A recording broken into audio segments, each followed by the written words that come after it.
Kitchen అమ్మమ్మకి తిరిగి స్వాగతం. ఈరోజు నేను చూపించబోయే రెసిపీ మజ్జిగ పులుసు.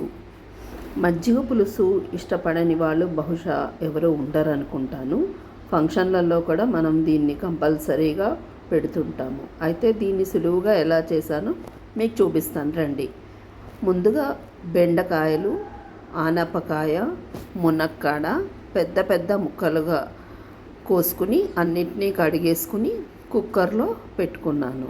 కుక్కర్లో పెట్టుకున్నాక దాంట్లో ఒక గ్లాసు నీళ్లు పోసుకుని కట్ చేసిన కొత్తిమీర, అలాగే ఒక 4-5 పచ్చిమిరపకాయలు, అలాగే కొద్దిగా దంచిన అల్లం ముక్క, ఉప్పు అంటే ఈ ముక్కలకి సరిపడా ఉప్పు మాత్రమే వేశాను. అలాగే కొద్దిగా పసుపు వేసి మూత పెట్టి 3 విజిల్స్ రానిచ్చాను. ఈ లోపుగా ఒక పెద్ద గిన్నె తీసుకుని అందులో 2 కప్పుల పెరుగు వేసుకుని 3 కప్పుల నీళ్లు పోసుకుని పలచగా గిలకొట్టుకున్నాను. దాంట్లో 2 చెంచాలు బియ్యపిండి వేసి మొత్తం అంతా ఉండలు లేకుండా చక్కగా కలుపుకున్నాను. తర్వాత దీంట్లో కొద్దిగా పసుపు కూడా వేశాను.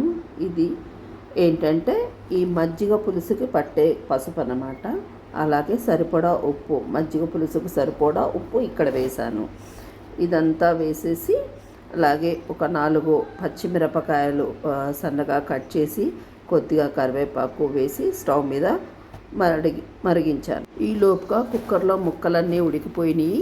ఆ ఉడికిపోయిన ముక్కలన్నిటినీ తీసేసి ఇందులో వేసేసాను.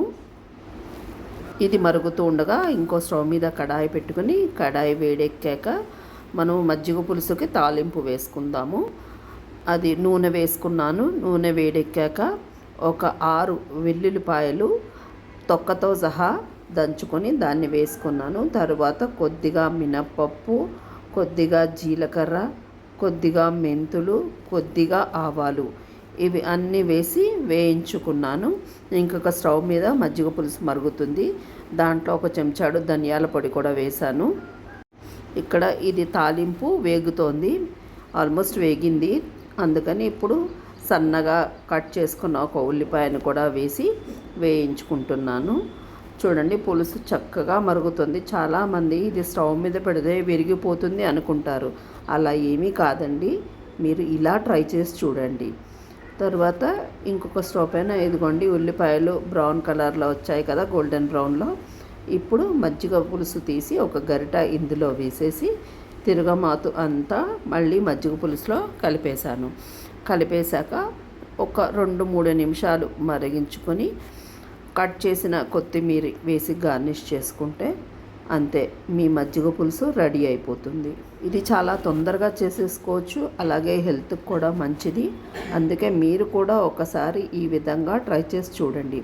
మీకు కనుక నచ్చినట్టయితే లైక్ చేయండి. అలాగే మా videos me friends and family మెంబర్స్కి షేర్ చేయండి. మా ఛానల్ని సబ్స్క్రైబ్ చేయండి.